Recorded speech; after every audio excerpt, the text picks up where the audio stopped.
just about as decorated a kickboxer as has come into this division in some time, DC. And if we get a kickboxing match tonight, he ain't losing. He is a championship-level kickboxer, a guy that can stand in the pocket and trade and kick and punch with anyone. He's constantly throwing things from as close as you can get. He's comfortable throwing leg kicks. He will drive knees into your body. But it's the aggressiveness and the ability and willingness to stand in the pocket and trade that makes him truly, truly special. I think that is what separates kickboxing, the high level, everyone else. He understands distance as well as any striker in this division. Of course, that is a byproduct of a lifetime of repetitions in the kickboxing space. Well, you can argue this is the most influential martial artist of all time, the great Bruce Lee, making his walk to the octagon here tonight, Jeet. Everybody wants to be Bruce Lee. They say they want to be like Mike. If you're a fighter, you want it to be like Bruce Lee. You want it to be that fast. You want it to be that charismatic. You want it to have an ability to just freeze your opponents. Your speed, your movement, just the diversity in the attacks that you can give your opponents would just confuse people. I mean, I watched him beat a 7-foot Kareem Abdul-Jabbar to stay undefeated. Right. If you can do that, you can do anything. I fear not the man who has practiced 10,000 kicks once. I fear the man who has practiced one kick 10,000 times. Bruce Lee in a nutshell. Just so wise. Our tale of the tape for this highly anticipated welterweight fight. So a more than 5-year gap between these two fighters when it comes to the age, with big differences in height, but some differences in reach. We send it inside the octagon, we find Ladies and gentlemen, this fight is 3 rounds in the UFC welterweight division. Introducing first, fighting out of the blue corner. This man is a kickboxer, making his professional debut here tonight. He stands 6 feet 3 inches tall, weighing in at 158 pounds. Fighting out of Las Vegas, Nevada, Assassin! And now introducing his opponent, fighting out of the red corner. This man is a mixed martial artist making his professional debut here tonight. He stands 5 feet 7 inches tall, weighing in at 170 pounds. Fighting out of Los Angeles, California, Bruce the Dragon Lee.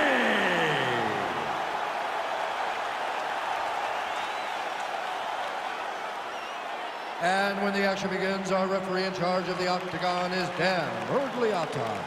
Dan Miragliotta, your referee. Ready? Ready? All right, crowd getting excited as this fight gets underway, and you hate to call any fighter on this UFC roster a specialist, but on one side, you have a definite striker taking on a true 5-tool player. And you see a guy in the striker who knows exactly who he is. He knows where the fight needs to be. He knows what he has to do in order to be successful. Let's see if he can keep his opponent off of him. Well, we told you off the top he had the reach advantage, and you saw it right there with that punch. Tried to go to the body, but unable to connect.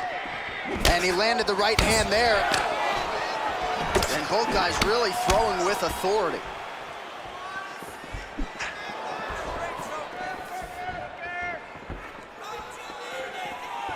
Look at him whip his hip into that kick. Oh, high-level stuff there as he blocks the strike and counters with a jab. Great punch.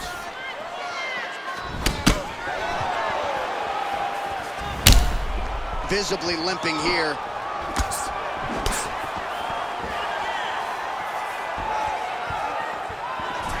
All right, he'll engage in a single collar tie. Oh, shades of Ben Saunders against Brandon Wolf back in the day. A lot of knees, a lot of volume here. I'm not sure how many more he can take. My boy John Anik is a encyclopedia of knowledge and all the way back. But those knees will definitely take effect the longer this fight goes. And he connects with a punch there. We'll see if there's more where that came from. Boxing, boxing, boxing. And everything's landing with so much power.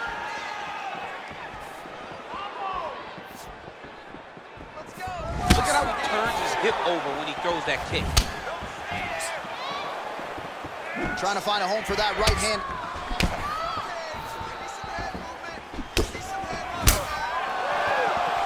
at him land another jab there. He's certainly using that weapon effectively here tonight. The most effective weapon in all of boxing, in all of combat sports, is a jab. This young man has a knowledge of using it like no one else.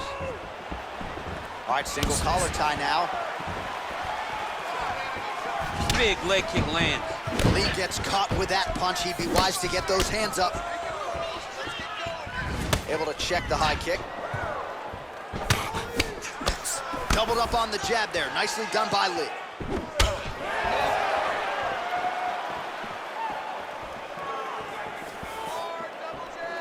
Look at him whip his hip into that kick.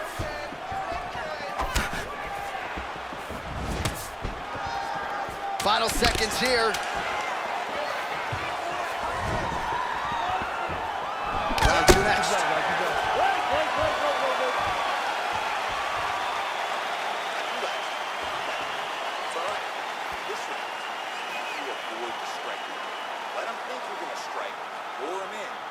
All right, so we now look back at some of the action from that previous round, DC. A lot of good highlights on both sides. I mean, a lot of good highlights from both competitors.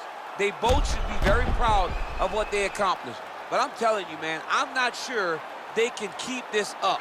If they land at this clip for another 5 minutes, somebody's going to sleep. All right, second round now underway. I'm no analyst, but a little bit of a feeling out process now. And that's a part of being in the octagon with someone that's so skilled. You cannot just go after them guns a-blazing. Both of these young men are trying to find the right moment to attack. Continues to mix it up, going to the head, mixing in some body shots. Look at the whip action that comes from him throwing that kick. Oh, that's the thing thus far. How's his opponent still standing? I mean, I have no idea. This fight is supposed to be over. And it might not be over now, but it's going to be over very soon. What a fantastic strike to throw at the exact right moment. He deserves this moment. Go finish this fight. Just out of the range with that right hand. Oh! He is officially run. A big, massive hook that really has put his opponent on skates. Oh, how about that? He lands a huge kick.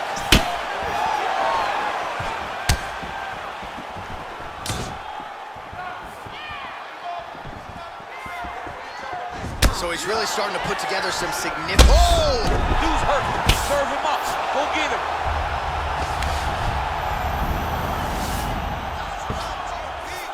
All right, he's trying to control posture here. Now trying to hip escape. He's just trying to move out of this position off the bottom. Keeping busy here off of his back. Nice offense from the bottom. All right, so you got to be careful playing on the ground with this guy. You don't want to mess around for too long. Side control now, DC. A lot of options at his disposal from here.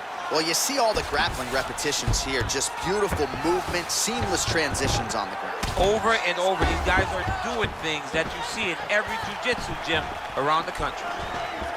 That one appeared to stun him. Gets up again here, but hurting. All right, so he's landed some good shots tonight, but this is not a combo meal, right? No three-piece, no soda. It's one and done more often than not. John, don't you come to me without a combo. I want the whole platter. Give him the whole platter, young man. Put some punches together. Make this guy take the whole thing. Give him more than one strike. You have now found the... Oh, my goodness. Oh, my goodness. Oh, my goodness. What a fight. Beautiful shot to end the fight right there. It couldn't have landed much more flush than it did, and I'm not even sure the opponent saw it coming, quite frankly. So, near perfect execution on the strike that ultimately results in the KO here tonight. Oh, we'll take a look back at the highlights. You know we're going to find that nasty head kick somewhere in this highlight rip. Just an incredible result for him here tonight. A very nice head kick to finish the fight, but don't ignore all the work he did with his hands, and give credit to the opponent. The opponent was in there every step of the way. And in order to get a fight of the night like you got tonight, both guys have to be willing to participate. Ladies and gentlemen, referee Dan Mergliano's called a stop to this contest at 3 minutes, 55 seconds of round number 2. Declaring the winner by...